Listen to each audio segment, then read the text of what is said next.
Welcome to the Fantasy Addiction Network. Today we are talking Week 16 waiver wire pickups for the wide receiver position.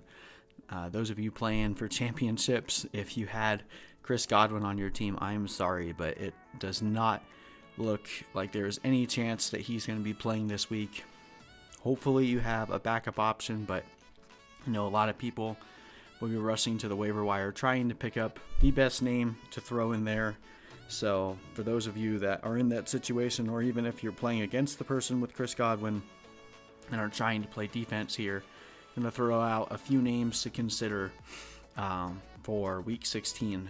For those of you that are incredibly busy around this Christmas season, I know we're just a week away from the big day, so lots of you are working late hours and spending a lot of time running errands and hanging out with family. If you need a quick advice and don't have time to listen to the whole video, I would recommend picking up Breshad Perriman, Greg Ward, Russell Gage, Anthony Miller, and Justin Watson in that order. And now for those of you that are nerds like me that love the information, we'll go down. We'll start with number 5. Justin Watson, the wide receiver for the Tampa Bay Buccaneers. This is truly a war of attrition with Breshad Perriman basically taking over for Mike Evans last week, taking that baton.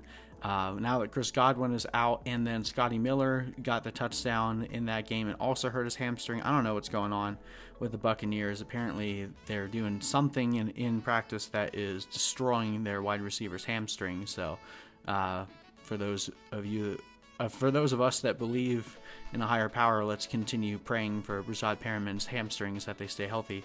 But Justin Watson, it becomes a very interesting name here.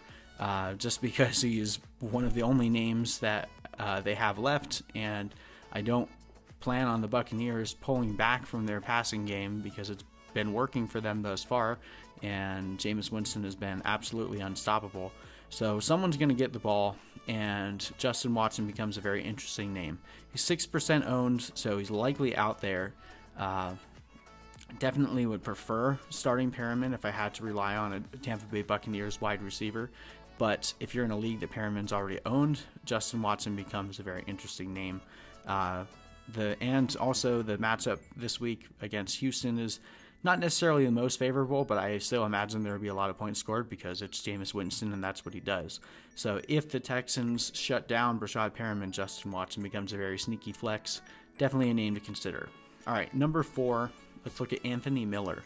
Wide receiver for the Chicago Bears, 26% owned, even though he's really been silently destroying it in fantasy. The past couple weeks, he's had multiple weeks of being in the top 12 in fantasy points scored in PPR leagues, and have been just absolutely dominant ever since Taylor Gabriel has been out.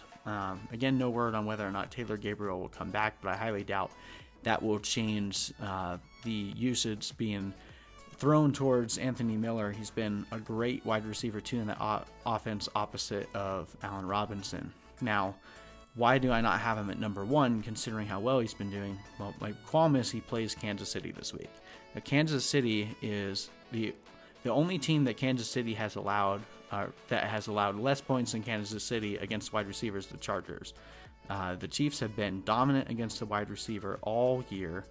So this becomes, unfortunately, for those of you that are just discovering Anthony Miller now, this is a really bad matchup.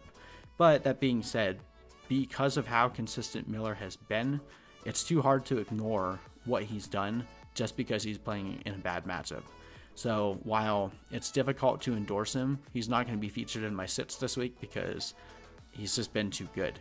So if he's out there and you're ballsy, I think Anthony Miller becomes a very interesting flex option for you this week to pick up and start in Week 16. All right, let's look at the next name. Russell Gage, 10% owned, wide receiver for the Atlanta Falcons.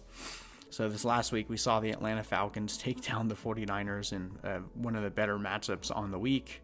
And they did so by throwing 51% of the time to none other than Julio Jones. That is most likely not going to continue. That's not the kind of trend that, typically lasts for more than one game. Not to say that Julio won't continue to demand the majority of the targets, but that doesn't happen very often. That's an abnormality, and I think that it gets corrected a little bit this week.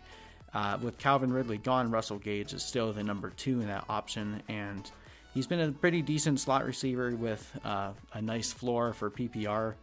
Jacksonville has been pretty good against the pass. They're 21st in points allowed in the last 5 weeks, but again, doubting that Julio's 51% target share continues. I think Gage is the only other reliable wide receiver option, and I do like Matt Ryan and the Falcons in this one against the Jaguars. I think they'll put up a decent amount of points, so I think Gage is definitely a name to consider, someone that's likely to at least get 6 receptions or more and possibly get a touchdown, so makes a nice flex play if you need someone desperately this week.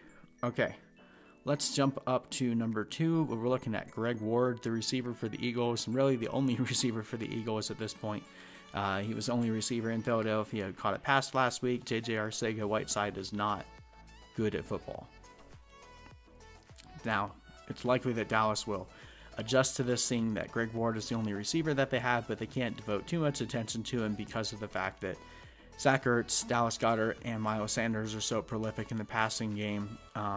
So they probably won't be able to shadow Greg Ward the entire game.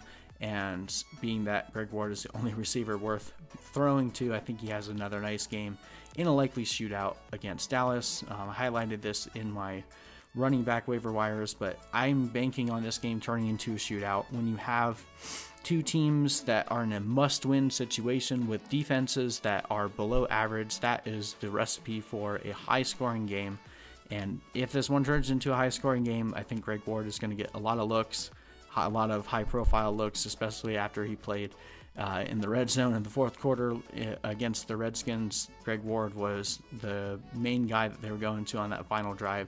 I like him a lot this week. All right, but number 1 option, he's out there in a lot of leagues, 12% owned, Breshad Perriman. We weren't sure how the target distribution was going to look with Mike Evans going out.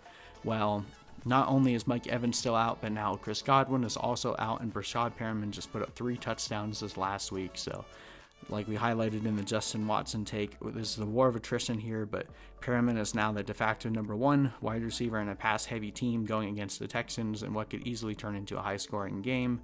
I don't like chasing points. When a player scores 3 touchdowns, they normally don't follow it up with another dominant game, but with Evans and Godwin out, it's kind of hard to imagine that Perriman is going to goose you. So you take the potential upside with the almost guaranteed passing volume just based on the nature of how the Buccaneers play football. And I think Breshad Perriman becomes the must-add wide receiver if he's out there. Even if your main goal is to just make sure that you pick him up and put him on your bench so that way your opponent doesn't get the chance at getting to start him.